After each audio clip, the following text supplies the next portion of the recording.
Looking for a new career? Welcome to Do HVAC Training Service Center in North Charleston. Enroll today in our comprehensive HVAC training hands-on field experience-based program, covering troubleshooting, maintenance, installation, and more on various HVAC systems and ductwork. We offer EPA and NATE preparation and testing, along with various certifications. Enjoy payment options. Achieve certification in under 5 months. Enroll now for your new journey of skill development and career advancement. Log on to DEWHVACTrainingSC.com to inquire.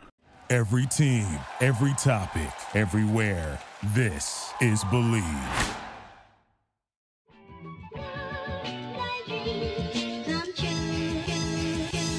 Welcome into another edition of the JMU Sports News Podcast. I am Bennett Conlin, joined by Jack Fitzpatrick. And Jack, it's a game week.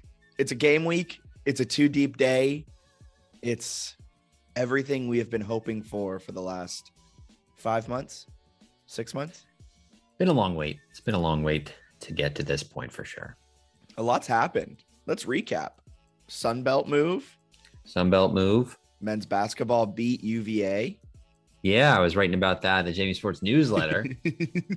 They both men's and women's teams beat UVA. Both them wins coming at home, which obviously is not something JMU gets the opportunity to do every year, hosting UVA. So special year in sports, and arguably a more special year for us, Jack.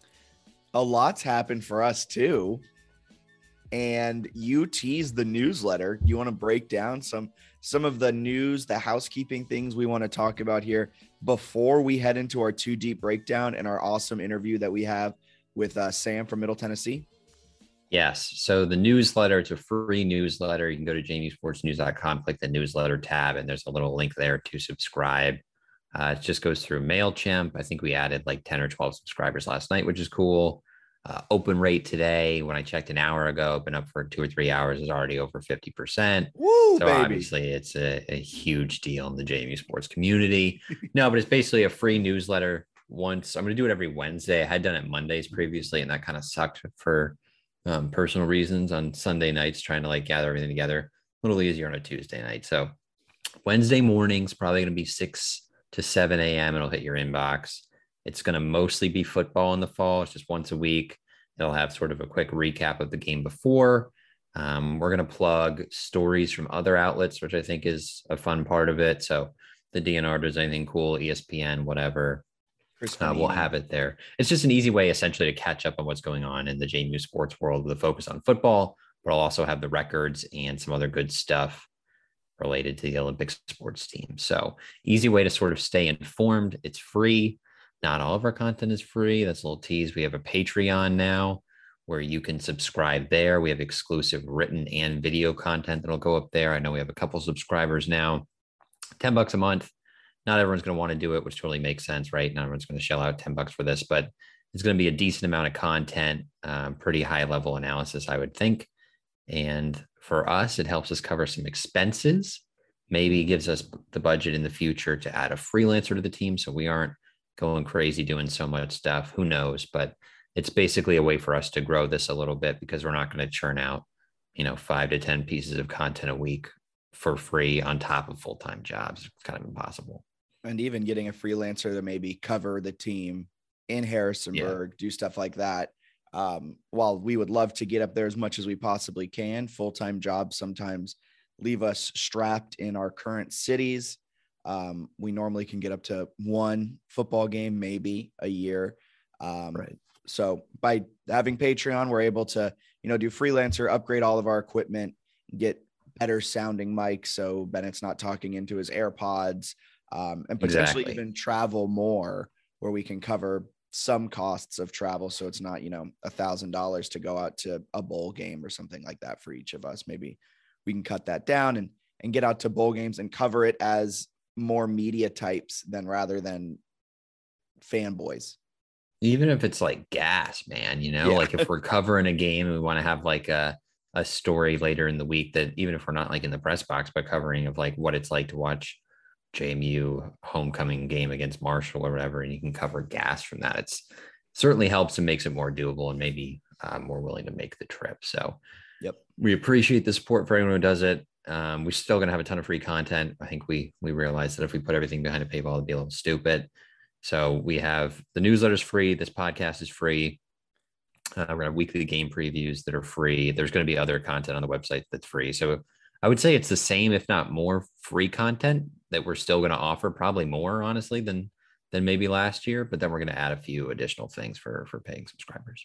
Yeah, we're upping our content game this season as JMU moves to the Sun Belt. They're upping their play on the field. We're doing the same, but behind our keyboard.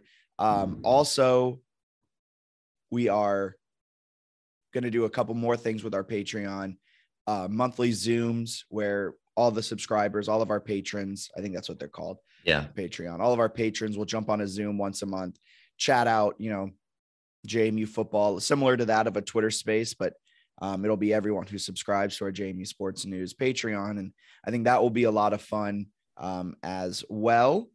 And I had another thing that we were doing. Oh, I lost it again. We'll have shout outs on the podcast. If you subscribe, that's something. I think the main thing is definitely that Zoom, which will come once a month where you talk to us and other subscribers about JMU sports. And then we've got the exclusive video and written content. I believe that's it. Yeah, there was another point I was going to make that wasn't a Patreon, a free thing we were going to do, but I completely lost. Oh, nope, I lost it again. He's losing it, folks. I'm really losing it. My brain. We got our little content thing. It might be on the spreadsheet. Oh, we're doing podcast live streams. Yeah. So also coming up, this is a lot of housekeeping stuff we have before this podcast, but moving forward after this podcast, we're going to try and carve out a time on Wednesday, late afternoon, evenings type of time period. But keep it locked to our Twitter at JMU Sports News for all of the updates that will happen with it. But we'll be using StreamYard, and that's also something that the Patreon subscribers and our 3-Notch sponsorship are helping, pay the cost of. We're doing StreamYard, so we'll be recording our podcasts as normal, but we'll be doing it live streaming so we can incorporate, some live viewer questions. We can incorporate more graphic stuff, and we'll have a video presence to go along with the JMU Sports News podcast. So get ready for that. It'll be a fun little Wednesday night stream. Put us on your, watch calendar, stuff like that. So that's coming down the pike starting hopefully next week. We'll be able to get that up and running as well. Yeah, excited for that. I think we got a lot of good stuff coming, and we should definitely give at least a 3-Notch plug. I'm sure we have another ad read at some point, but 3-Notch, visit the Harrisonburg tap room there. We're working with them this fall. Really excited to be doing that. Love their beer. I think next time I'll make sure I grab myself some 3-Notch before our live podcast and be able to crack a can open and enjoy one of those bad boys. Great. Can you send one down to me down here? Yeah, I'm going to mail you 1 can of 3-Notch beer, sir. That's all I ask. That's all I ask. We do have one more ad read. It's some big time stuff. Apologies for the delay in getting this open, but Bet Online is the fastest. There you go. Is the fastest and easiest way to wager on all your favorite sports, contests, and events with first to market odds and lines. Find reviews and news for every league, including Major League Baseball, NFL, NBA, NHL, combat sports, esports, and Bennett. Even golf. Although it's like the season is pretty much over. I guess, do they offer live events? Yeah, they offer live. Well, there you go. Well, even live. Bet Online continues to be the top online resource for all of your sports information, from live in-game betting, props, and futures. Head to Bet Online today or use your mobile device to join and make your first sports bet. Use promo code BELIEVE. That's promo code BLEAV50, BELIEVE50, to receive your 50% welcome bonus on your first deposit. Bet Online, where the game starts. And where this podcast is now starting is James Madison football week 1. Bennett, the FBS era, the Sun Belt era, the future of JMU football is here. Yeah, Middle Tennessee, opening week. It's a winnable game to sort of ease yourself into the FBS era. 6 o'clock Saturday, 6 p.m. Eastern time. Games on ESPN Plus. Haven't checked Harrisonburg yet, but the weather where I am and the weather in Richmond, where I'll be this weekend, supposed to be stellar. I think humidity levels are dropping now. You'll be in Richmond this weekend? I'll be in Richmond this weekend. So will I. No way. You want to meet up? Oh my God. How exciting. But anyway, it's gonna be a great weekend of weather. I think it's gonna be a perfect day. Student tickets are sold out. I think you can, if you're not going and you have one, you can return it. So if you're a student looking for one, maybe do that. But it should be pretty close to a sellout in the stadium. I'm expecting a great atmosphere. I don't know how great the actual like on-field game will be between these two teams, but I'm excited for this for sure. JMU opened as a 7.5-point favorite. If we want to get into a little bit of the betting side of this game, just so you can kind of wrap your mind around what the expectations are for this game. They opened as a 7.5-point favorite. They got as low as a 5.5-point favorite. It's back up to 6 points. So JMU is currently favored by 6 points to win this game against Middle Tennessee, which is a little surprising considering Middle Tennessee isn't an FCS team. It is a Conference USA team that has been playing at the FBS level for a while. I guess home field advantage means that much in week 1. Are you surprised at all that this line is where it's at? No, I think it's more that Middle Tennessee kind of sucks, to be honest with you. Yeah, I don't think I can't imagine JMU's home field is more than like 2 points in a lot of these. I know people always talk like, oh, it's worth 3 points. I don't know that it's worth like 3 points at this level. Maybe it is, but it's like maybe it would be worth a field goal. I don't think Middle Tennessee is that good. And I think some of that is because you can make a decent case that Conference USA is the worst group of 5 league. Yeah. So I don't think they've necessarily done anything overly impressive. They're not a bad team. They made a bowl game last year. I mean, like they're fine. Yeah. But I just don't think they're great on either side of the ball. I think they're a pretty normal, somewhat average football team. So I'm not overly concerned about the matchup. I think it's one that JMU could lose, but I don't think Middle Tennessee is really that good. And I also think JMU is really good. Like they played at the FCS level, but they've been one of the top few programs for years. I think they're a great football program at that level. And I think they're going to be a good group of 5 team pretty quickly. So I'm not too surprised by it. What about you though? I just want to say off the top, I think it's hilarious because if this was an FCS FBS game, like if JMU was pushing off their Sunbelt move to next year, I think JMU would still be favored. And it's not often you see an FCS team favored over an FBS team by like a touchdown. With that being said, I'm shocked that it is this high. I wouldn't be surprised if JMU was like a 3-point favorite, but the fact it's at 6 against a Conference USA team that is 7-6, they do have a little bit more depth. I know because of COVID and because of transfers, everything like that the scholarship gap isn't as vast as it normally is when a team makes the FCS to FBS jump, but there still is a little bit of a gap. They've also are returning a really solid quarterback in Chase Cunningham. Middle Tennessee is. They return a solid running back and Frank Peasant. He was a freshman last year, but he was second on the team in yards. The one thing that I think will be a key part of this game is the battle in the trenches. But we can break that down more with Sam when he jumps on, considering Middle Tennessee has a completely new offensive line. Yeah, it's going to be interesting because I think whoever their backup quarterback is, Mike DeLillo. It's the Nick, whatever, Vattiato or something. Oh yeah, I was doing a deep dive on Middle Tennessee stats. Their quarterback situation outside of Chase Cunningham is really weird. Tell me what that means.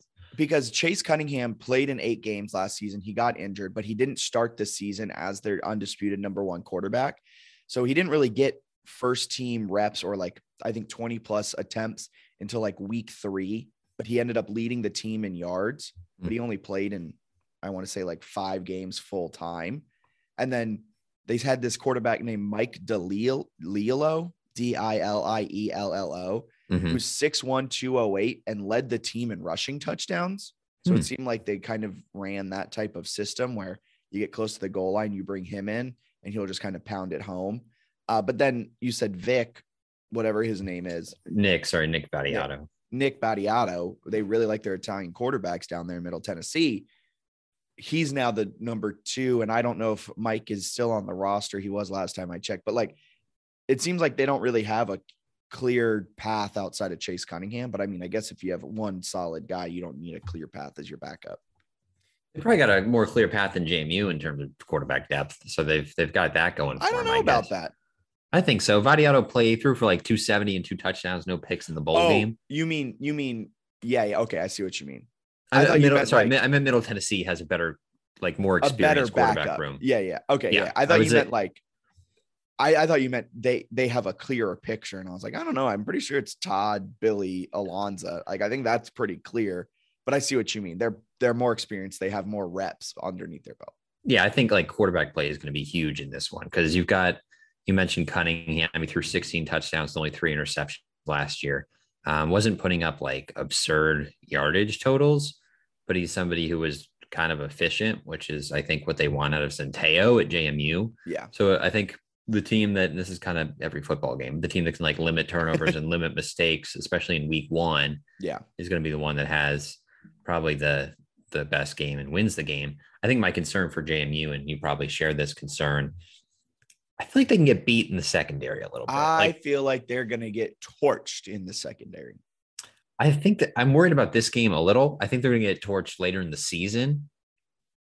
I have some concerns, though, of like giving up some long pass plays in this game. It's worth noting that in their wide receiver room, they lost their top 2 receivers from last year. Their top returning is Yusuf Ali, who was 3rd on the team in receptions, with only 472 yards, 3rd on the team in touchdowns with 4 receiving touchdowns last year.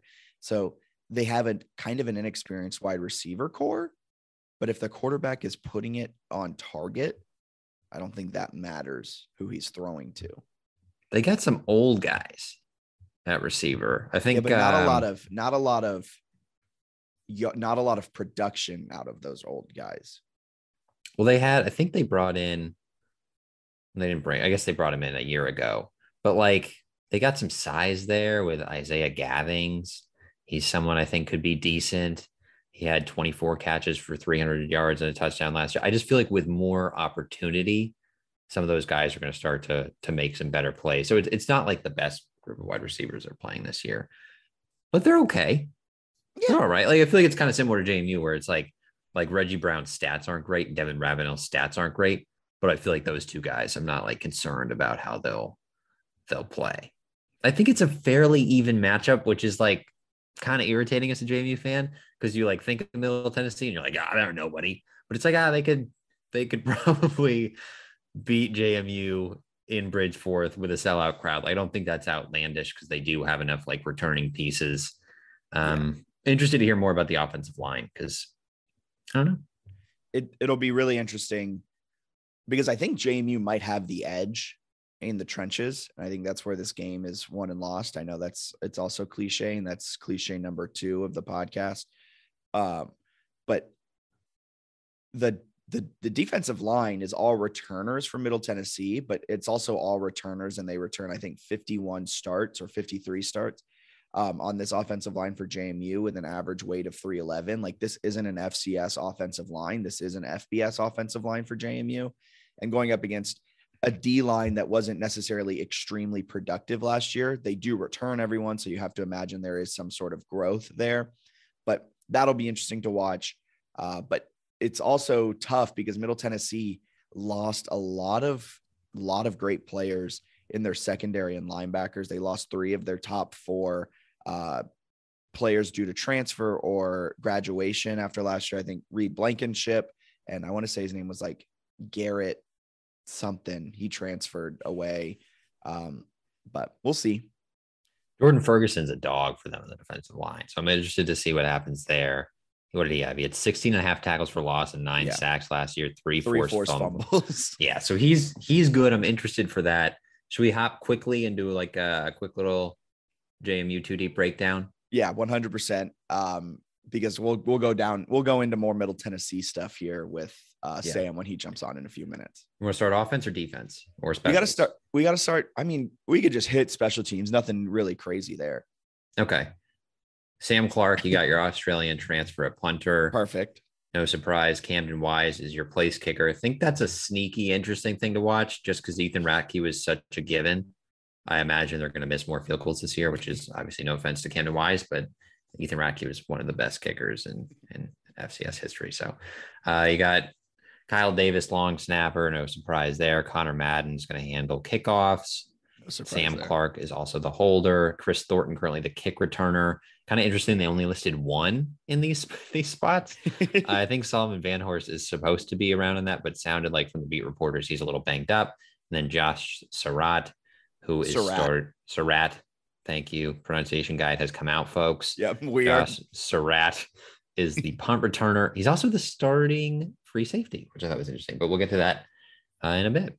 Yeah, offensively, we technically don't know the quarterback, but we all know it's Todd Centeio.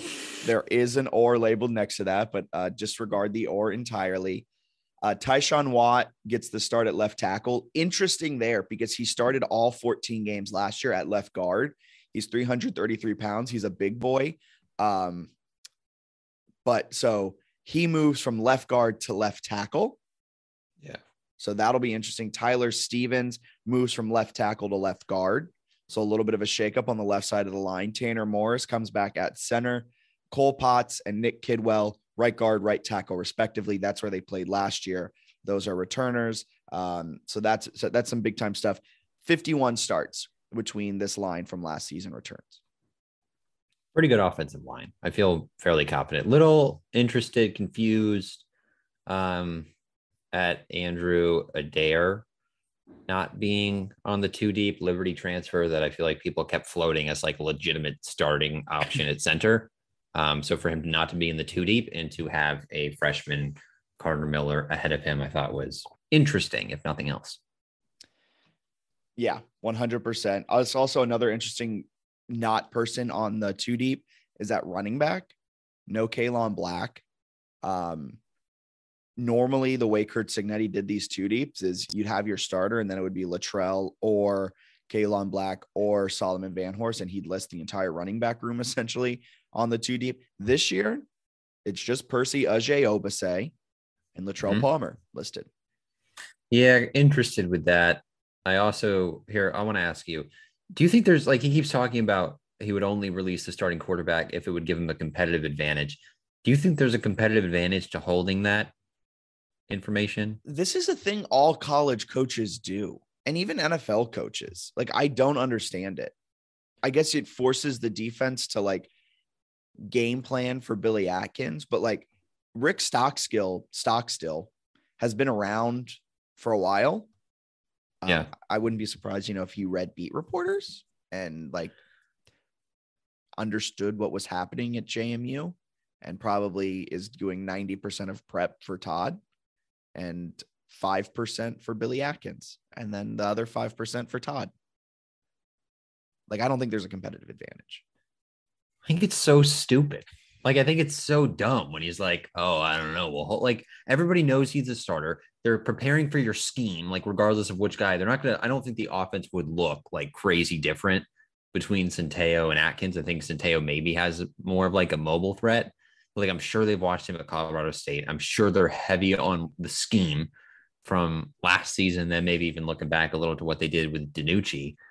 So dumb. Like, it's such a stupid, I don't know. I think it's really dumb where he's like, oh, we're not going to tell anyone because it's a competitive advantage. It's like, I don't understand the benefit. It doesn't hurt though. Like, I imagine the team knows who the starter is. So like from a JMU perspective, it's not hurting anyone. It's not hurting your game plan. All it can do is just be annoying for us, for beat writers, annoying, and for Middle Tennessee. Like, it's just annoying, but it doesn't hurt anything in the JMU camp.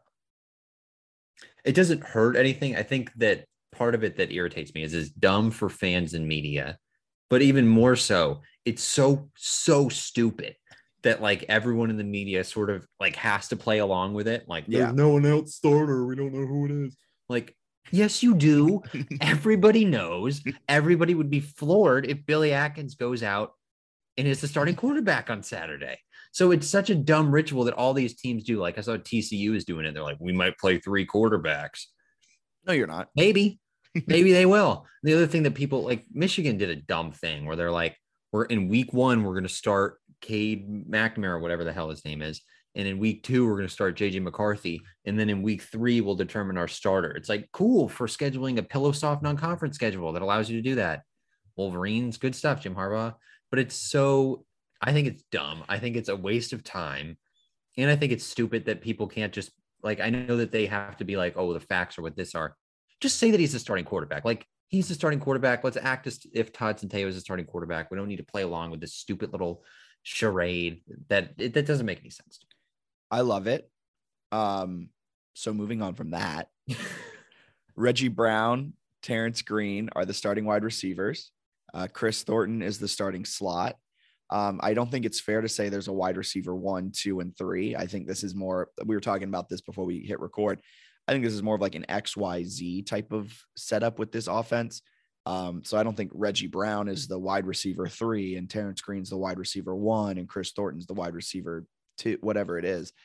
I think they all play an integral role in the offense. So it'll be interesting to see how each one does it. Also worth mentioning, Devin Ravenel's listed twice on the 2 deep under wide receiver and slot. So expect the redshirt senior to get some solid run, finally healthy after a few years of battling some injuries. I think COVID at one point during the COVID season. So Devin Ravenel will hopefully get some run this year, whether it's in the slot or just with 4 wide receiver sets or anything like that. Yeah, don't skip my guy, Maxwell James, my breakout guy, getting in there behind Reggie Brown on the 2 deep. But yeah, kind of going off what you said, I agree that everyone's going to get catches. Thornton figures to be the guy who gets the most target share based on last season, I would think. But I think like Reggie Brown, Maxwell James, Terrence Green, Devin Ravenel, they're all going to catch the ball and be involved. So no surprises there, and you kind of want to keep them fresh. So interested to see how those guys behind Reggie Brown and Terrence Green play. Like, can Maxwell James and Devin Ravenel really contribute to a point where they feel comfortable if they need to, in early fourth quarter or something, or even late fourth quarter, sub them out, bring somebody else in and keep guys fresh. And moving to the defense, Mikel Kamara is listed with Abi Nwabuku Akonji at defensive end. So that's an or. And on the opposite defensive end, it's Isaac Ukwu getting the start. Jalen Green listed as the 2. I mean, what really jumps out at me when you look at the 2 deep for the defensive line is just the complete depth they have here. James Carpenter is nose guard. He's been really solid. And then in defensive tackle, you have Jamari Edwards, Jordan Funk, and Jamry Chroma, a Rutgers transfer. Jamari Edwards is, I believe, a Marshall transfer. Jordan Funk, homegrown talent. But this I think Funk might have been an Army guy. Oh, was he the Army guy? I think so.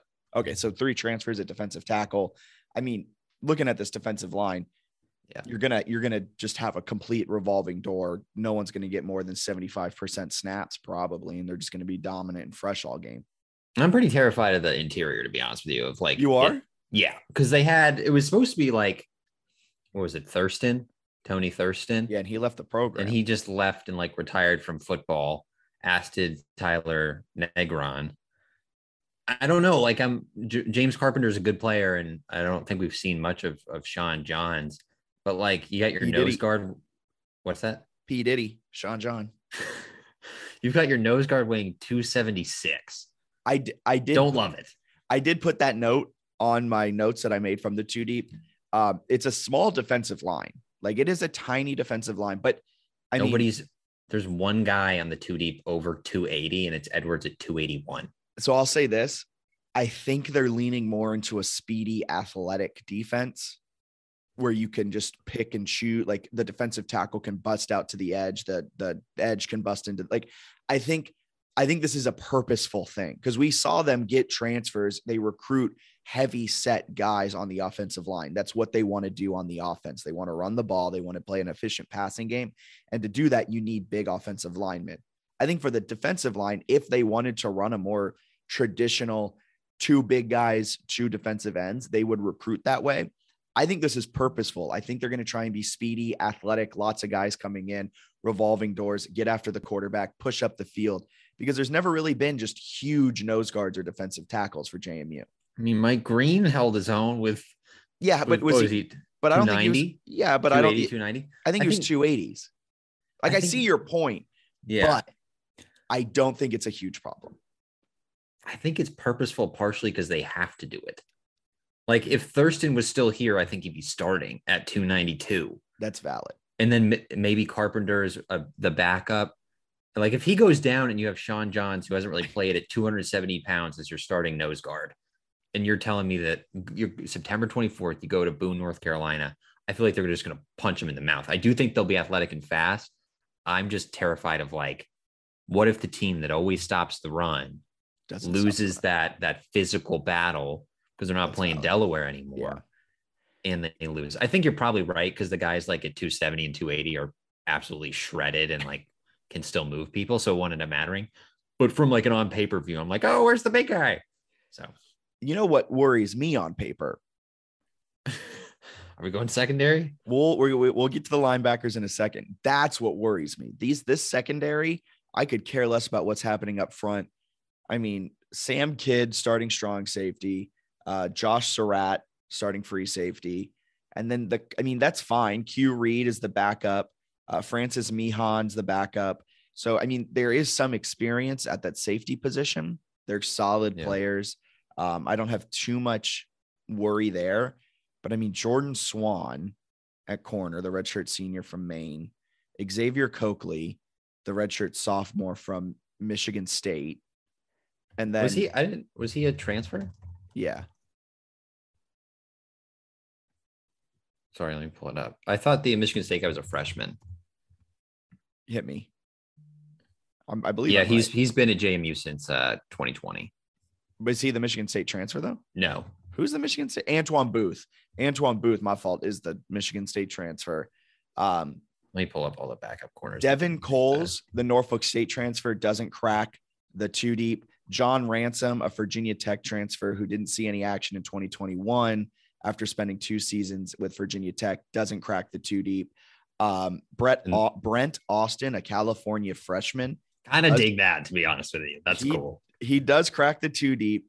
But I'm worried about this cornerback because if you send out 3 or 4 receivers and you force them to use cornerbacks 3 and 4, Brent Austin, Antoine Booth, there's no depth there either. One of those guys go down, and then all of a sudden you're seeing a lot of inexperience coming into the cornerback room. Here's my question. If they do that, they bring out, let's say they're playing 4 or 5 receivers. Do you bring out additional corners, or do you just go to Rover and you've got, let me get my pronunciation here. Jarius Romanek.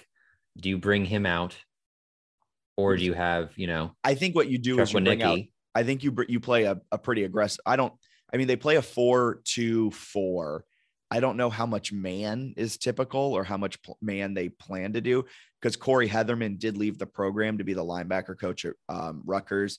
I forgot who stepped in, but it was the old linebackers coach for JMU is now the head coach. Brent Haynes is now the defensive coordinator. Bryant Haynes. Way to make me look dumb, Bennett. Sorry. But I don't know how much man or zone he prefers, but if you're running that out, I think you just play man and bring in Q Reed and Francis Mihan, because I think they're better than any corner. Yeah, and Meredith, the NC State transfer, is another guy who didn't crack the two. Which is really interesting that these Power 5 kids or experienced FCS kids aren't making the two deep. It's worrisome. Interesting. I wonder. I don't know. I have my questions, but I'd be interested to see. Actually, Booth did get in the two deep. He got behind Coakley. Booth was at least included. Yeah, but interesting that Meredith wasn't on the two deep. Interested that Booth was a backup.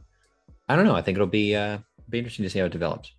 And we'll break down the linebackers once we finish up this chat with Sam. Sam comes to us from Middle Tennessee. He is the team's beat writer for Middle Tennessee Athletics. Sam Doughton joins us here to chat about what we can expect from the Blue Raiders on Saturday.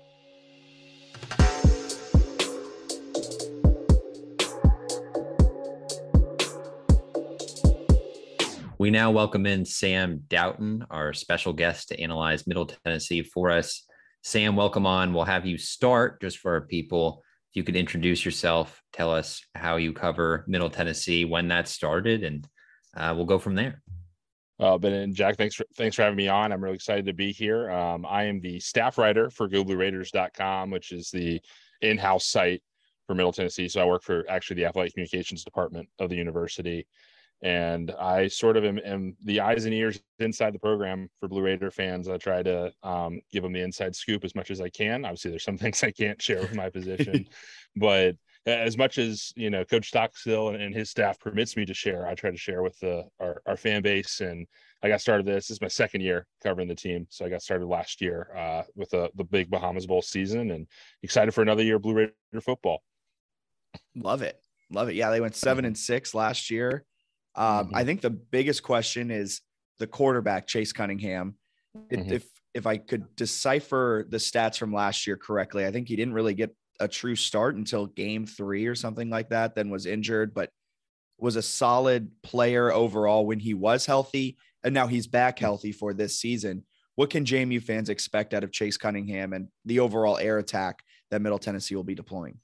Yeah, Chase, I believe his first official start was the 4th game against Charlotte, but he played most of the second half of the 3rd game against UTSA last year.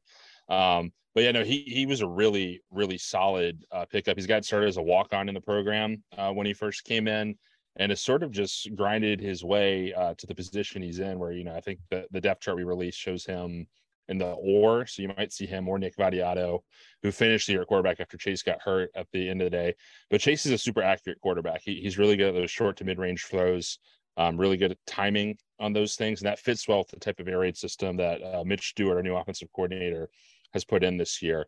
I think probably the most underrated trait for Chase is his mobility. He's got some ability to do some read option type stuff, and particularly get out of the way if things get sketchy in the pocket, which happened a little bit for us last year.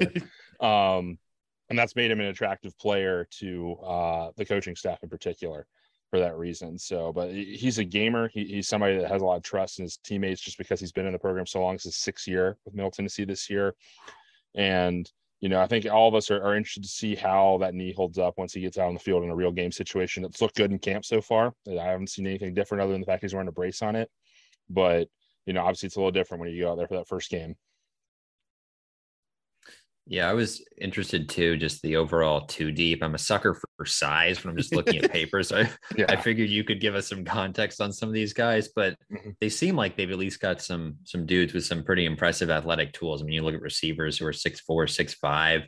You got defensive linemen who are, 300 plus pounds at some spots, 240-pound linebacker. Who are some of the names that JMU fans should keep an eye on in this Middle Tennessee team? Well, I mean, offensively, I think the big wide out spot, the Y wide receiver is going to be an interesting weapon for us. Last year we had a 6'5" wide receiver that played that, Jimmy Marshall, and this year we got a 6'4" wide out, Isaiah Gaithings, who came to us from Gardner Webb, and this is his first chance to really sort of get a starting role in middle. And then Jeremy Tate, who's actually a converted tight end from Memphis that came in. He's also, I mean, Jeremy Tate, I have no idea how they get him to work at wide receiver in practice, but it's an incredible weapon to have.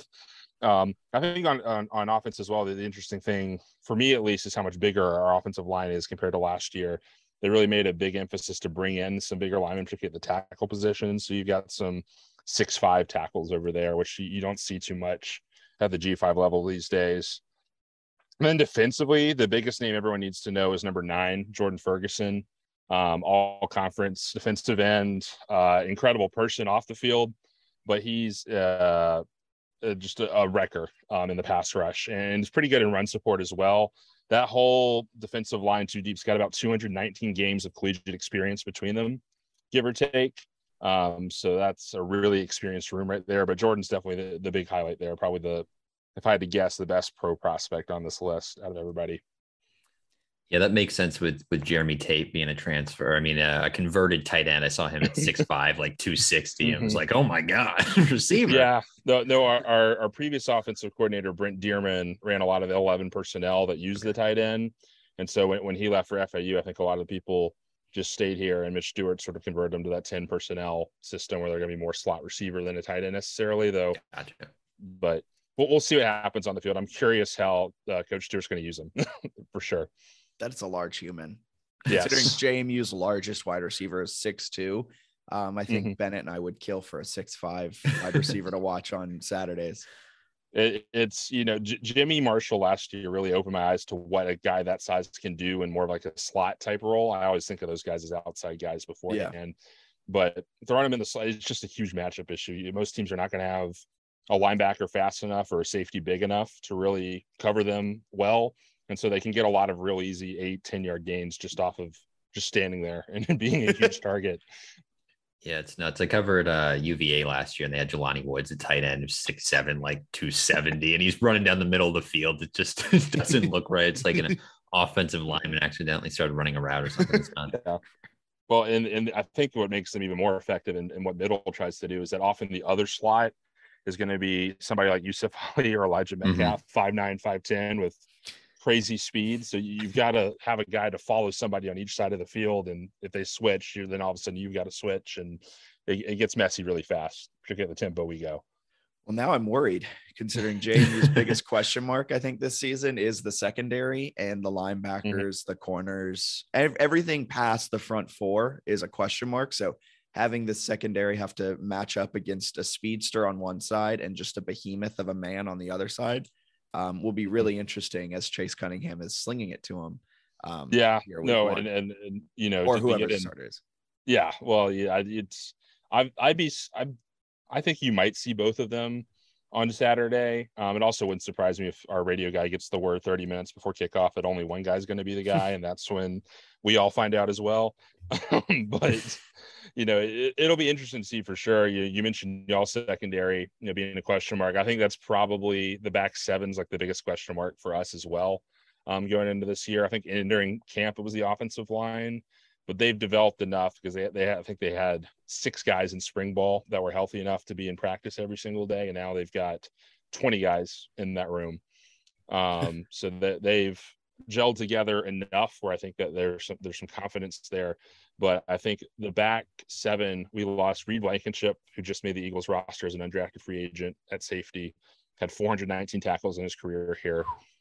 And then DQ Thomas, who was in camp with the Jets, probably going to be a practice squad type player for them this year at linebacker. And you had Greg Great and Jarente Davis, both transferred to Jackson State. And you had Quincy Riley, who was our starting corner that was top 3 in the country in interceptions.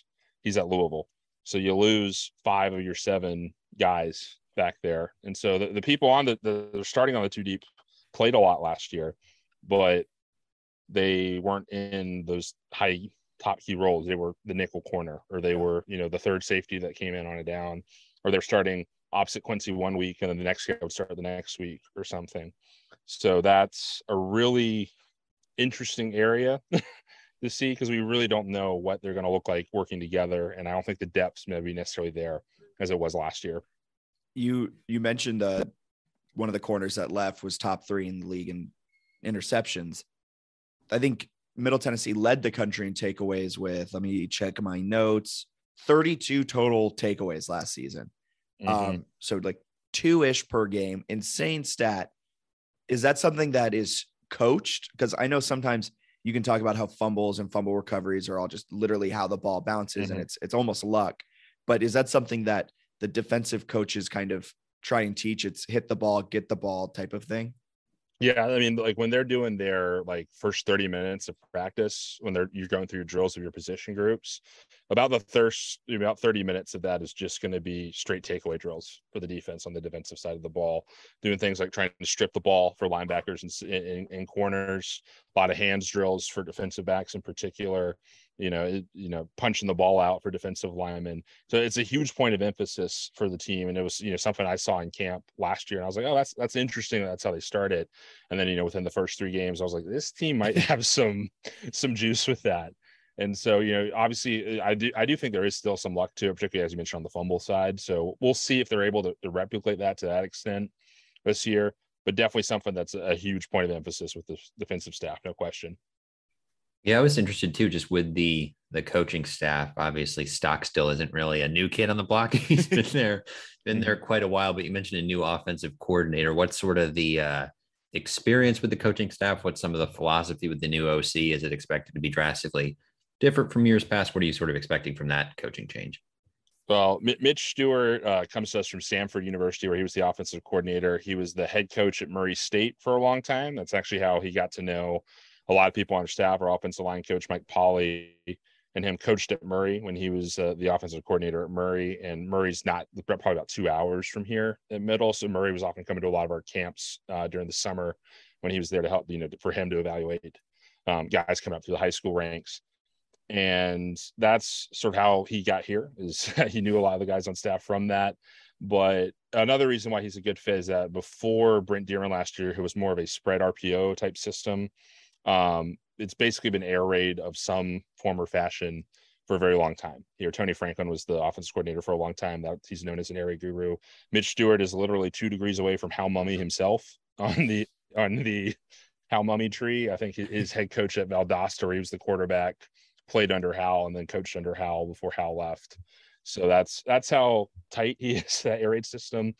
From what I can tell, it's not as pure air raid as someone like Mike Leach or something there. It's a little bit more hybrid there. But also, one thing that I hear all the time from the offensive staff is that we don't run a whole lot of concepts. We just sort of want to run what our bread and butter is and just beat you doing that better than anybody else. And that's a very, I think, air raid sort of thing to do. And they definitely like to throw it around. They like to tempo it. That was very apparent to it. And one thing the players have liked about it is that I think the decision trees are a little easier for the quarterback. And because they can run so many plays out of very similar sets, that they're not having to move around as much when they're going tempo. They can just sort of line up and go. And that's, I think, something appealing for the offense, that if they get on a roll, they can just line up, go. And then all of a sudden you look up and they're 20 yards down the field in, 40 seconds. Yeah, it sounds like we should bet the over in this game. Both back sevens have some questions. And I'm always curious with that, because I'm just the over. There's some interesting money on the over, in my opinion, but I also think there's so many questions on each side of the ball for each team that there's just going to be some rookie mistakes coming out of the gate for both sides. I'm sure. Yeah, some of those week one, you got the jitters and rust and all that stuff coming off. Certainly. 57.5 is currently the total. I just want to throw that out there. So I don't think the over is hitting, just considering the pure question marks for JMU's offense, considering 0 starts at JMU with the entire quarterback room. But that's just me. That's just you. Yeah, I can't remember if it was the over. I think it was the over that some like Caesar's better put like $100,000 on or something. Yeah. Something really strange. No, yeah. It's I think they get over $100,000 off of that. Yeah. It's something nuts. Yeah. Very strange. The last question for me, I was kind of just curious with the fan base. You're obviously very in touch with them. What's sort of their thoughts on conference realignment, all those things, and Middle's sort of place in the group of 5 right now? Are they, I guess, excited about the future this year, or what's sort of as much as you can say, working for the university, what do they sort of feel about everything that's going on? I think the general tenor would be some sort of frustration with it. I think there was definitely a feeling that maybe we were overlooked a little bit in the last round, and Middle in particular has had really strong Olympic sport programs. And I think, just, particularly with football, last year was the first winning season they had in 3 years. Football was not on the best foot that it's ever been at the time all that was going down. And so I think there's definitely some feeling that, maybe we got, overlooked in that cycle. But there is some genuine excitement, particularly internally, about what Conference USA is turning into. I think we're really excited about adding Liberty next year, adding Sam Houston State, Jacksonville State, to very similar programs to y'all, and that they've had a lot of success at the FCS level, probably not to the extent that y'all have, but still some decent success at the very least. That if they have a winning culture in place, hopefully we'll continue over to the next level, which is certainly happened at App and Georgia Southern, and I suspect this is going to happen with you guys as well. And so there's some good excitement about that. And New Mexico State's also a really good travel partner for UTEP that has had a lot of success in basketball. So I think that's good for the conference blueprint as well. But overall, I think Middle's sort of goal is just to do the best that we can with the situation that we're in right now. We know we sort of maybe missed the boat now, but I think that, we're going to break ground on a new $66 million, football student athlete performance center, once the season's done. And so hopefully as we get our facilities up to the level that some of these conferences we're looking at, that whenever that next carousel hits, people will think of us a little bit differently than we were in the past. Yeah, I think that next carousel might be hitting a little sooner rather than later with everything happening with the Big 10, Big 12. Seems like we just won't get into too much of conference realignment, because it is mind-boggling. I am curious about that, because I think my read on that was that it'd be mostly the Power Five moving stuff around themselves. And it wouldn't trickle down so much to our level, because I don't see the American wanting to really jump at anything. Yeah. And really, there's not a ton of schools left to raid, honestly, from the G5 level. Maybe in 10 years there'll be programs that have stepped up. Like I could definitely see UTSA being a school that once they start investing in sports not named football, could be a school that really puts themselves on the map. James Madison obviously has got a tremendous Olympic sport tradition across the board. And that's the type of thing that, it's hard to get started, but once it's started and you keep it rolling and you bring in some other success, could afford well for the school in the future.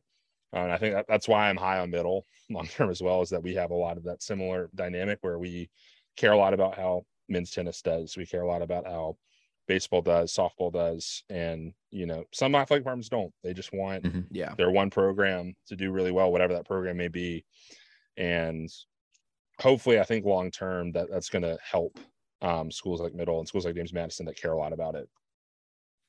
Awesome. Yeah, that's awesome. Makes a ton of sense. And I remember growing up, I feel like Middle was always in a bowl game. That was something I was always interested in, like them every year. And growing up, high school, early college, it was like pretty much every year. This is Stock's 17th season. I believe he's been in a bowl 11 of the 16 he's coached. So that's a pretty good track record as far as keeping the program sustained, particularly given the fact that he's been at a facilities disadvantage for a decent amount of time, really, until, hopefully within the next couple of years, we're back on that game. Yeah, that's fascinating. Anything else, Bennett? No, I think that's all I got. You got anything else? I'm good. I'm excited for Saturday. Are we allowed to get score predictions from you, Sam? Are you willing to? I know some people do, other places don't. I'm generally okay with score predictions as long as I always pick Middle with it. And thankfully, this line it's going to be a really close game. I think that's sort of what excited me about this. I know this week we were originally scheduled to play Missouri until Missouri got a new AD and said, "Why are we traveling to Murfreesboro? Let's just pay them $800,000 and not deal with these people anymore." And so, that's what happened. And then y'all needed a fifth home game for the FBS transition. So that worked out mutually beneficial for everybody.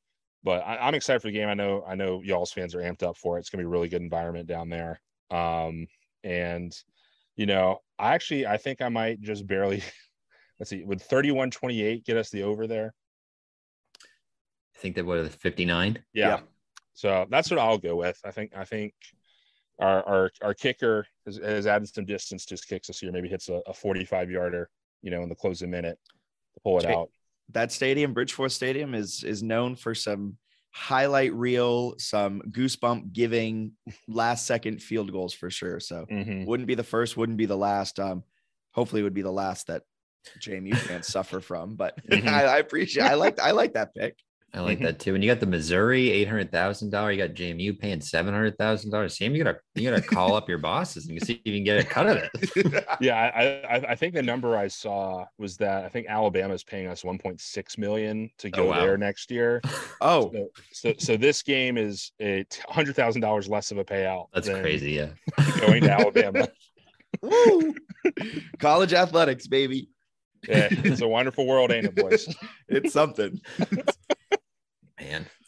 Well, y'all, I appreciate you having me on. I really like the chance to share. And, for your folks, you gave your thoughts about James Madison for me, and that'll be out Friday on our site on Go Blue Raiders. So I'll be having Jack's thoughts on where James Madison's heading this year up on our site for our fans. So I'm always excited to see that. And that's why I love doing this. I love meeting people across, the college football world. And I'm excited that y'all are now part of the FBS world as well, because y'all have been killing it at that level for so long that it's time for a move up for y'all. And I think y'all are going to be really successful with it. We appreciate it. And thank you. Yeah. And thank you so much for coming on. If you want to plug any socials, anything like that before you head up on out of here, please do. The floor is yours. Well, the easiest place to find me is on Twitter. You can find me at SJ Doughton. That's DOUGHTON.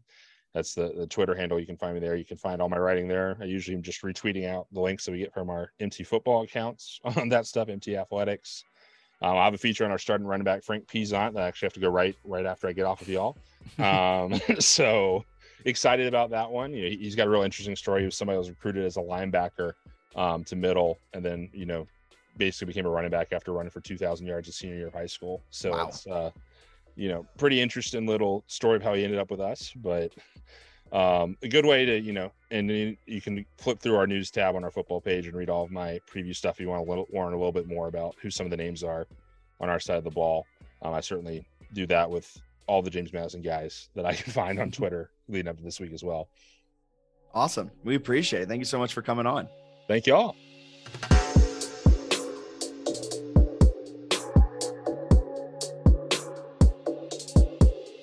Great conversation with Sam. Cool to have him on. Maybe threw him a little wrench there at the end when I asked about the Middle Tennessee fans being potentially upset about Conference USA as a university employee. But other than that, Jack, I thought it went smoothly. No, I thought it went. I mean, his answer for it, though, was also really solid. I like how he brought up the Olympic sports being good at Middle Tennessee. Their football team has been not great as of late, but before the last couple of years, they were a consistent bowl team. I think their location kind of gives them a tough draw. I think JMU being in Virginia with relative closeness to the likes of UVA, Virginia Tech, ODU, Maryland, Georgetown, which used to be a major Big East basketball school, not so much anymore. And even going south to App State, UNC, Chapel Hill, you have Duke, like all of that. I think the geographic location of JMU, on top of it being a great school with great facilities, made it a really interesting draw for a lot of conferences. I think Middle Tennessee kind of got the short end of the stick in terms of its geographic location. That also could be me just talking out of my butt, because the only real school I can think of that is a huge draw for them that's close to Middle Tennessee's Tennessee. Yeah, I mean, what else? I guess I don't know how close they are to Kentucky and Louisville Or and all those Memphis. guys. What, Vanderbilt is somewhere, right? Or Vanderbilt's in Nashville, yeah. Yeah, but Good. I think Maybe I'm JMU makes way more sense like in the Sun Belt geographically, right? Yeah. And they have like past history with some of those teams, so kind of tough. Some of it's tough too that Conference USA kind of just didn't necessarily position itself in a great spot. Like I think if you put Middle Tennessee with some other powers, it could G5 powers, like if they were in the AAC and something, I don't know. Maybe there's some options there they might prefer. Yeah, the AAC, the problem though is that they're going after schools in like major markets. metros. Yeah. And Middle Tennessee is not in a major metro, which is a big, like you might be sitting back and you're like, why'd the American add Charlotte? It's because it's in Charlotte. Right. And like, that's a bit major reason why. And I also think that's why the American looked over JMU. Harrisonburg's is not a major metro, and the AAC is going towards that. So, which I think is kind of a stupid plan, to be honest. Oh, 100%. They're trying to play the market game. They're trying to become like a Big Ten type of conference at the G5 level. And I think, not to get too into this realignment talk of it all, but I just feel like at this stage of it, if you're not an SEC, a Big Ten, really that's it. You need to play the regionalized game. Yeah, it's especially a G5. Like you just got to have a product that's compelling, I feel like, and that'll be good in the long term. So excited about the Sun Belt. Tough scene for Middle Tennessee. But hey, we got them week 1. It should be an interesting game. Before we hopped on with Sam, we left off without talking linebackers. So we got a little more defensive talk. We got to talk about the very, very young linebacker crews. You got Torres Jones and Jalen Walker as starters, a redshirt sophomore and a sophomore, respectively. And Mateo Jackson is the second string Mike backer, with Trent Hendrick being the second string Will backer. Interesting to note, Seth Naudala is not on the 2 deep. I've been told that he was really, really, really good and just hasn't seen a lot of time and doesn't crack the 2 deep. I don't know who's telling you that, but you might want to go back to him. And no, he's still a good player. I think he's probably somewhere just below that. But Trent Hendrick is a high quality player. I'm excited about like the Hendrick one, right? It's like I think he's a true freshman. According to the 2 deep, he is. But they also said that about Booth, which was very wrong. Doesn't it just say freshman for Booth? Oh, it does. Yeah. He spent like a year at. Yeah, he's a true freshman though. Okay. Hendrick's a true freshman from Richmond, 6 feet tall, 234. So having him there is kind of exciting. So they got some talented young linebackers. I don't know. I'm cautiously optimistic about the defense, but I think there are some legitimate questions especially with the competition levels so much better. Like it was pretty cool when you could just like roll out and play a Campbell or a Richmond or a William and Mary. We even talked about this last year. The number of backup quarterbacks they played was astounding. So like you're going up against like a Delaware or a Richmond, and they don't even have their top guy. Obviously, a school like that is not going to have like extreme quarterback depth when you can't even really get that unless you're like a top 5 program in the FBS. So yeah, they're playing that. And then not to mention FCS quarterbacks, just like there is a steep drop off from FCS to FBS. And like Davis Cheek was the best quarterback the Dukes have played probably in the last 5 years. And he had beaten them in Bridgeforth. Like this secondary is going to get exposed at times. I think a lot of our questions though will be answered pretty quickly in this game. Like we'll see if the talent that we've been told actually translates to the talent on the field. I have reservations on whether this secondary will be able to slow any team down. After you brought up the size of the defensive line, I'm a little bit worried that against, the App States, the Coastals, the Louisvilles, even though I didn't expect them to beat Louisville, but like against these top tier teams in terms of what the schedule is, I am worried about the run defense too. I think the pass rush will be fine, but if you're getting gouged for 5 yards a carry, there's no need to pass it. So there's a lot of questions on the defensive side of the ball. The offensive side, with this 2 deep, I feel pretty comfortable about the offense. I think they'll be able to take I think they'll be able to deliver a lot of blows, take a lot of blows that the defense is going to give them. But I think the offense overall will be able to put up some points, will be efficient, will be good. The questions all lie on the defense.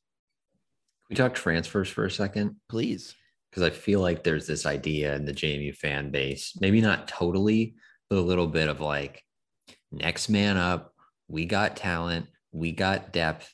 How different would you feel about this roster if at receiver they had Antoine Wells, at linebacker they had Tucker Dorsey, and at corner they had Wesley McCormick?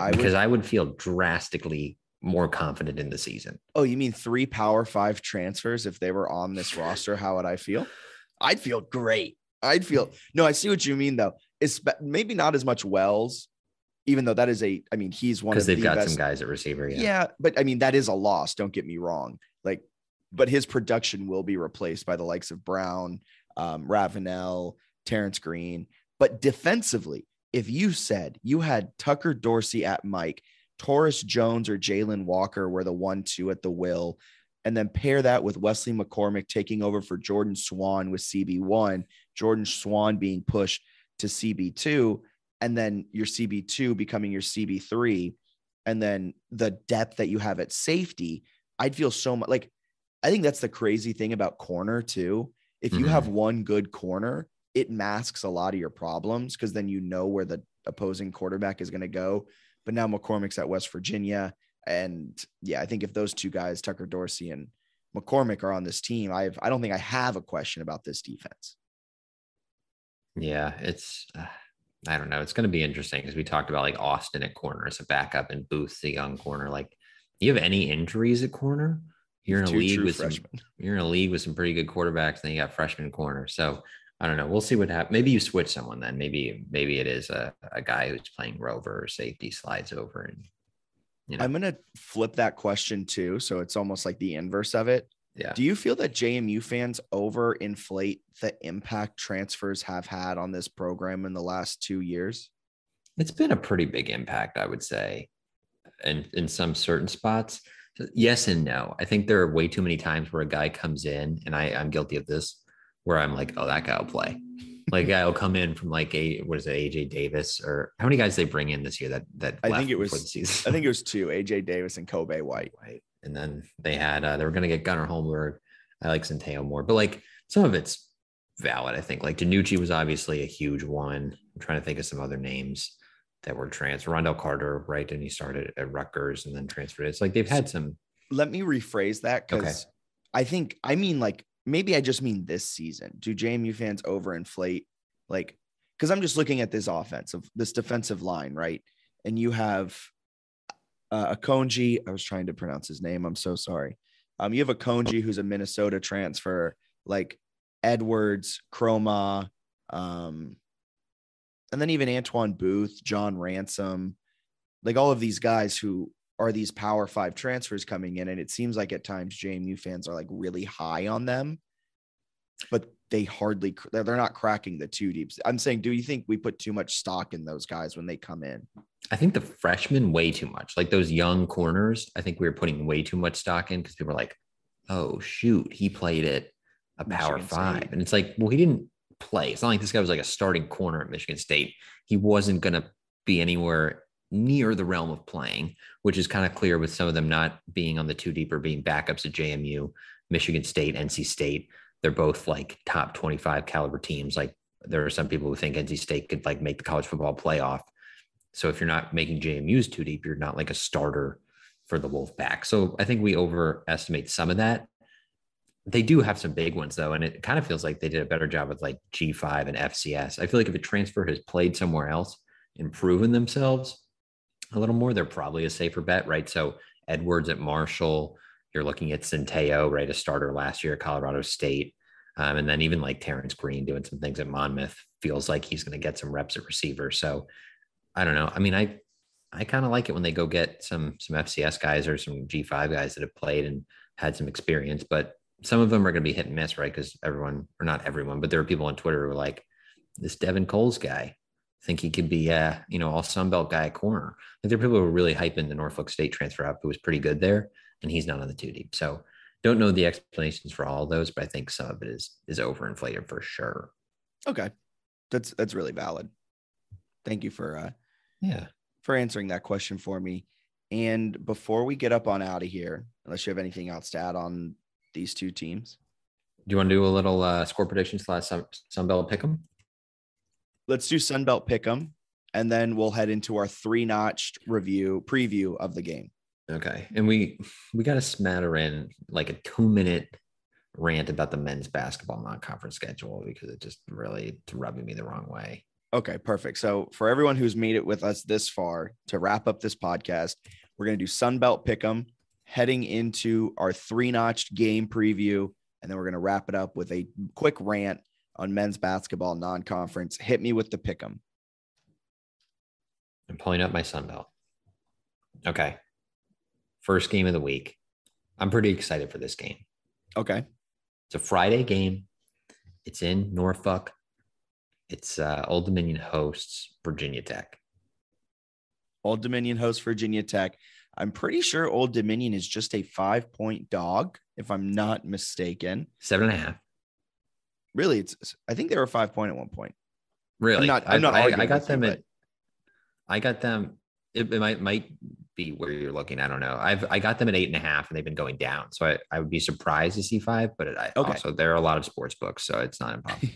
I'm going Virginia Tech. I'm gonna go ODU. Are you? I just think Tech might suck.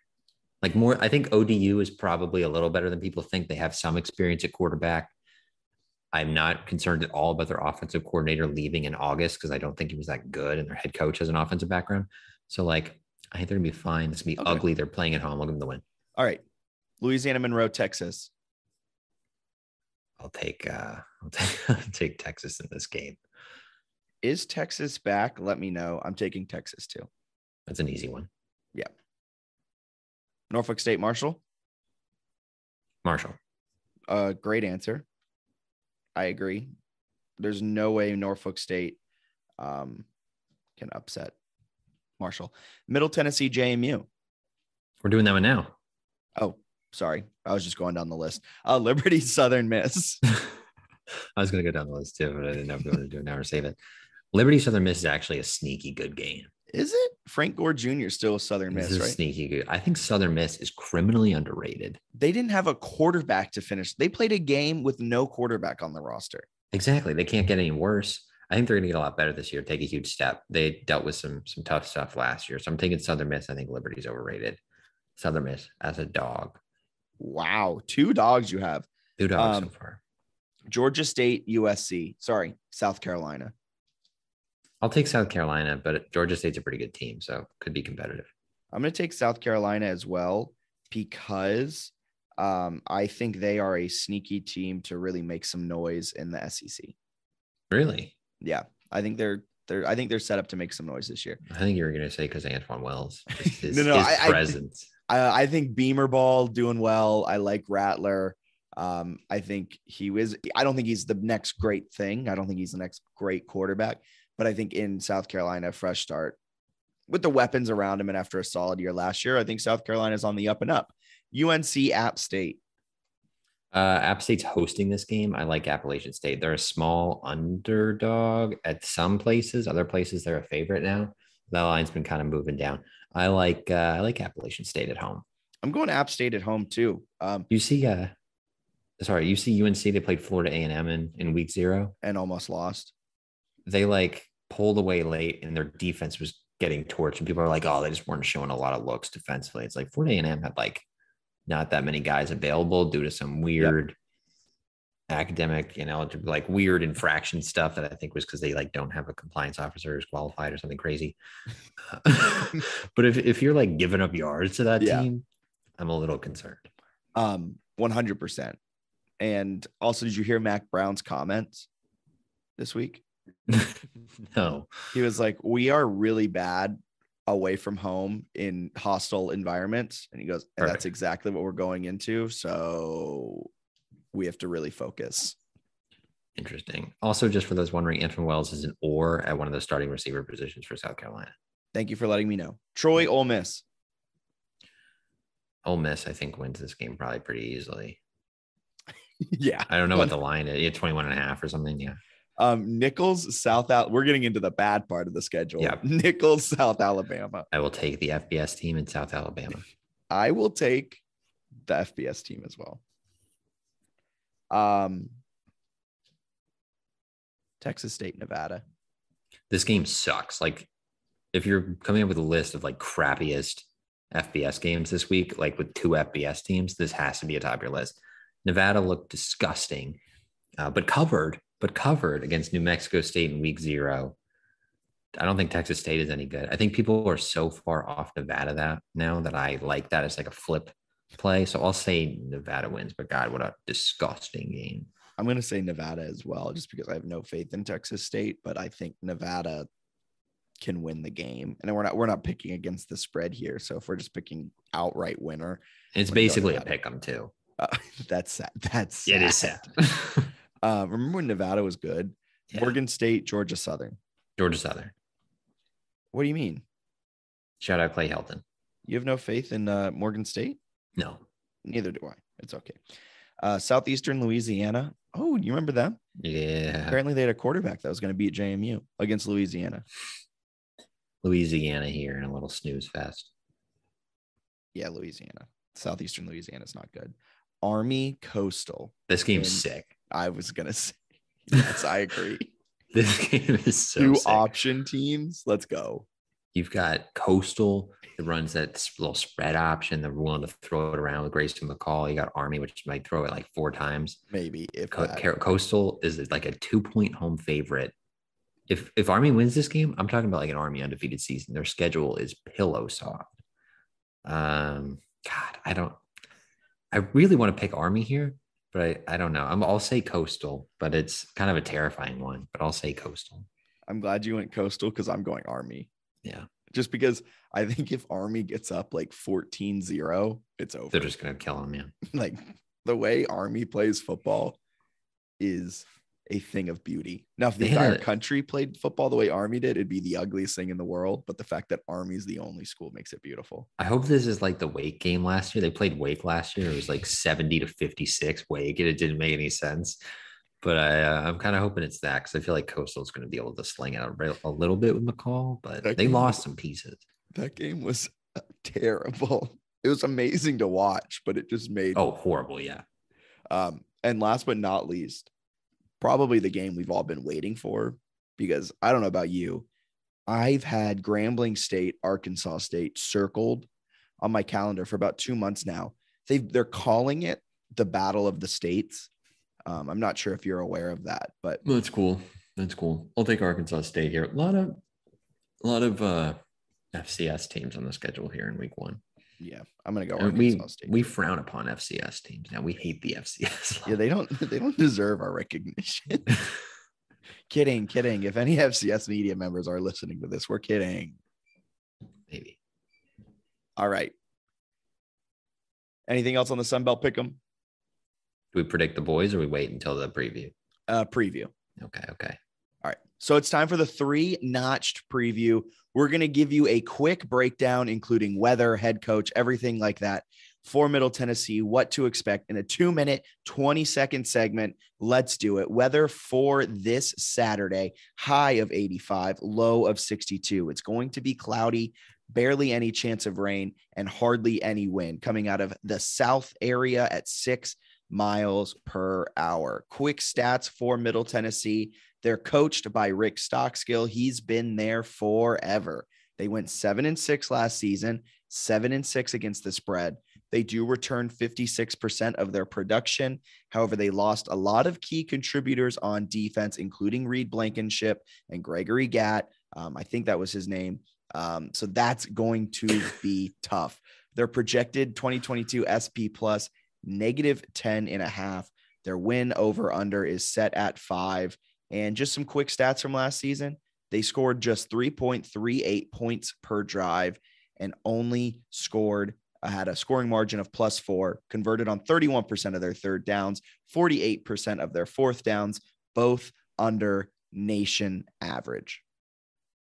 Pretty good stuff. Reed Blankenship lost a big one. They used to call him a blanket around Middle Tennessee. Not sure if that's true, but Chase Cunningham will be getting the start. Anything else you want to add for our preview? I think Middle Tennessee is a solid team, right? Kind of middle of the pack. It should be a competitive game. The spread right around 6 points right now. I think the home crowd is going to be a huge deal with a sold out Bridgeforth Stadium. Really interested to see how the student section does in terms of attendance throughout the game. I know we've talked about that in the past. So looking forward to that. I think the energy level early is going to be big and kind of depends early on how JMU can settle in. Can the players lock in and focus? Because there's obviously a lot of energy about the move to the FBS. And hopefully they can sort of push that aside and just play football and get things going pretty early. Yep. And we talked with Sam. They led the nation in takeaways last year, averaging 2 takeaways a game. They really focus on that. So if JMU, it's going to be really key for JMU to keep the ball in their own hands, not turn it over, because Middle Tennessee, they aren't a great offense, but they will make you pay for short fields and for takeaways. Score prediction, hit me. 31-24 JMU. I think it's a competitive game. I'll have it going just under the total. Okay. And JMU barely covers the spread. I've had a lot of time to think about this. JMU wins 45-42. The over hits. I don't think we will see any defense played in this game. Bold. Love it. That's our 3-notch preview. We'll be hitting you every single week with our 3-notch brewing preview, breaking down the game in a quick snippet. Of course, the entire podcast is a game breakdown, so we just try and put it into a quick little thing. The article will be coming out tomorrow. Our 3-notch preview, essentially, maybe going a little bit deeper. Head coach, key leaders in terms of passing, rushing, all of that. And yeah, forgot where I was going with that, but perfect. Perfect. Can we talk men's basketball for a short period of time? Hit me. I like how you asked that so politely. Can we please talk about this terrible non-conference schedule? I'll start with women's basketball, which I thought released a better schedule that includes hosting North Carolina and Liberty. They play at VCU. There's a game at Longwood. They host Queens, which I know had you thrilled. Woo-hoo! I believe Queens' women's basketball coach is a JMU alum too. Is a JMU women's basketball alum. There you go. And they also play at William and Mary, which when I initially saw the schedule, I was like, oh, yes, makes sense, but they're not in the CA anymore. So cool to keep that little sort of in-state matchup alive. The men's schedule, though, Jack, the men's basketball non-conference schedule sucks. Excuse me? There's no way to sugarcoat this. Please do not talk about Gallaudet like that. I'm just going to run through it really quick. They open the season at 4:30 on a Monday. So it's legit. This is a big game with Valley Forge. For all of the podcast listeners, and by all the podcast listeners, I mean everyone who's listening, Bennett's face is indescribable. Who is Valley Forge? Then they play Hampton. Fine.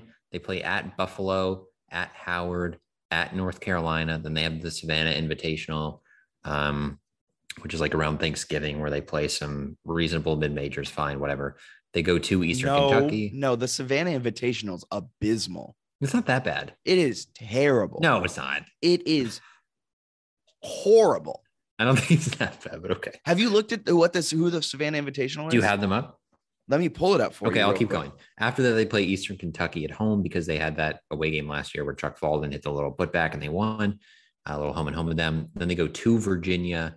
They host Gallaudet, I guess.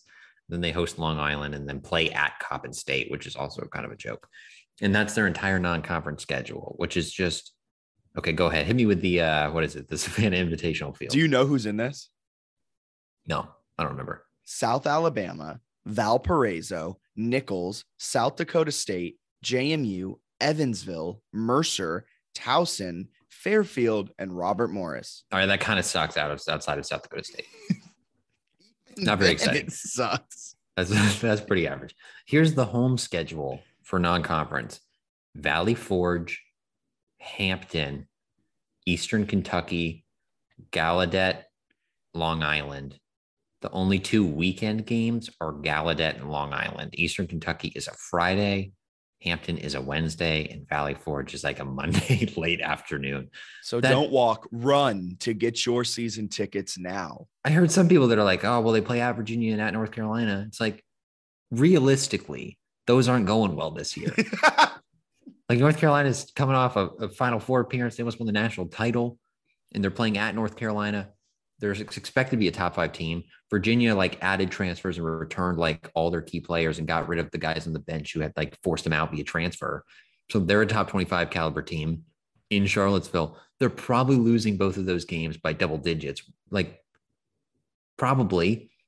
The only good thing that comes out of this non-conference schedule is there's only the one storyline of Terrell Strickland's dad coming to town to coach. Who does he coach? Long Island. Okay, so I guess but that's not even like a good storyline. Like, right, it's cool for in like a regular seconds. year. That's like the 5th best storyline.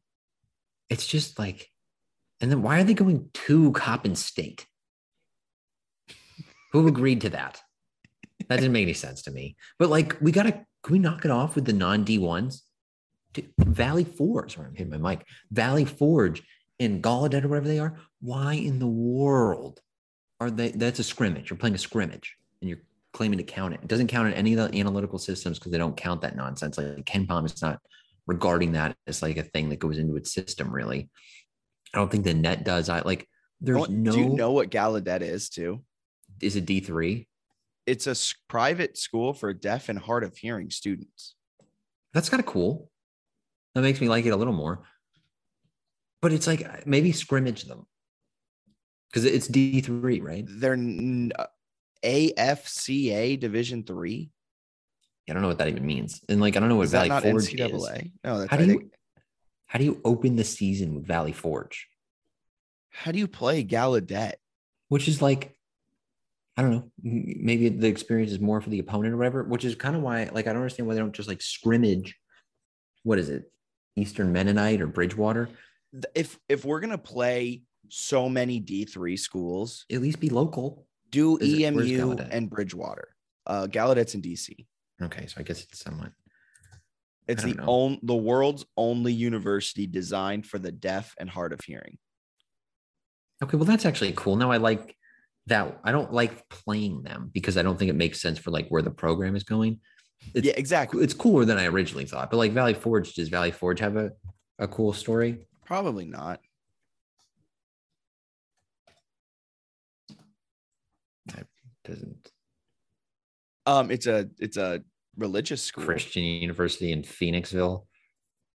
First And question: they is Valley Forge a D1 school? And the answer is like, nope. I'm trying to figure out University of Valley Forge Patriots. They're in the Colonial States Athletic Conference, I believe. I've never heard of that. I don't know. It just drove me crazy. It's like the home schedule the home schedule sucks. And I don't know why. I don't know if it's because like last year they had all the great home games and like you can only do that so often and it'll end up becoming a nice cycle. But like, why aren't they playing George Mason anywhere? Why aren't they playing BCU anywhere? Why aren't they playing William and Mary anywhere? Why aren't they playing ODU anywhere? Oh, wait. Well, they play ODU because they're in the.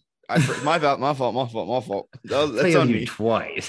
That's on me. I'm so sorry about that. I was just getting on my high horse. Oopsies. But even like I know people get and they cringe, but like I'd rather play Liberty. I'd rather play, yes, Liberty, Murray State, Middle Tennessee, yes, Charlotte would be cool. Like any of those like CUSA teams. I don't think they should ever have two non-D1s on the schedule. I think that's stupid. But it's also like I would think they were trying to build some interest in like the basketball program. And when you hit them with like, hey, come to our home game, students, we got a big one. I mean, I guess they're probably on break for some of this, but it's like, you got a big one against Long Island, or like, oh, hey, you're in between, the tiny little time where you're taking exams between Thanksgiving and Christmas. Good news. We host Eastern Kentucky on Friday. They also, which I know, nearly a month without a home game. Yeah. And it's like, you go from Hampton, a month of nothing, and then Eastern Kentucky. It's like, what are you doing? And first night you're playing Valley Forge, and you're not even playing at night. I think they gave the women's team the like good time slot. I think it's a doubleheader. It is, and they're playing Maine. So it's like, honestly, just show up at 7 and watch them play Maine. Like, waste your time to watch men's team play Valley Forge. You gotta love it, man. I'm just frustrated by it. It's like, make it happen. Make something happen. Well, I think that's a great way to finish out this podcast. Yeah. Anything else you have to add? No, you can subscribe to us on Patreon. We'll have position previews, I believe, on there via video and a little writing. Yep. We'll have that up tomorrow or Friday. So a lot of great stuff coming down the pike on our Patreon. If you need to find the link for that, it's on our Twitter. And you can also just go patreon.com/JMU Sports News. It's all there. It's going to get more and more content as we head on through the season. You don't want to miss it. Exclusive Zooms with all patrons, talking all things JMU sports, exclusive video and article content, including the potential return of the round table, film breakdowns, everything like that coming down the pike. And the newsletter is back, folks. If you want to subscribe to the newsletter, head to www.jmusportsnews.com. Click the newsletter tab and you can sign up there 100% free. Bennett and or I will be writing it every Tuesday night, and it should be sitting in your inbox Wednesday mornings. You don't want to miss out on that. Subscribe and be the smartest JMU fan in your group of JMU fans. And shout out to both my father and Mike Davis, our two initial patrons. Yeah, honestly, shout out to them. Maybe they'll get their own specialty stuff. But for Bennett Conlon, we'll add in applause here. My name's Jack Fitzpatrick. This has been the JMU Sports News Podcast, presented by 3 Notch Brewing and Bet Online. Until next week, see ya.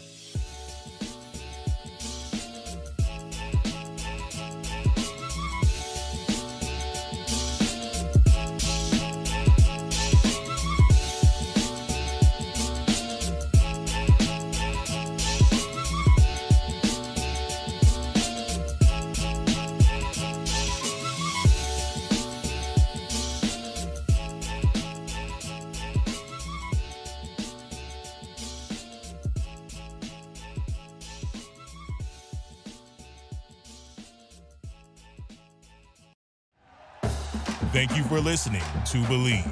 You can show support to your host by subscribing to the show and giving us a 5-star rating on your preferred platform. Check us out at Believe.com and search for BLEAV on YouTube.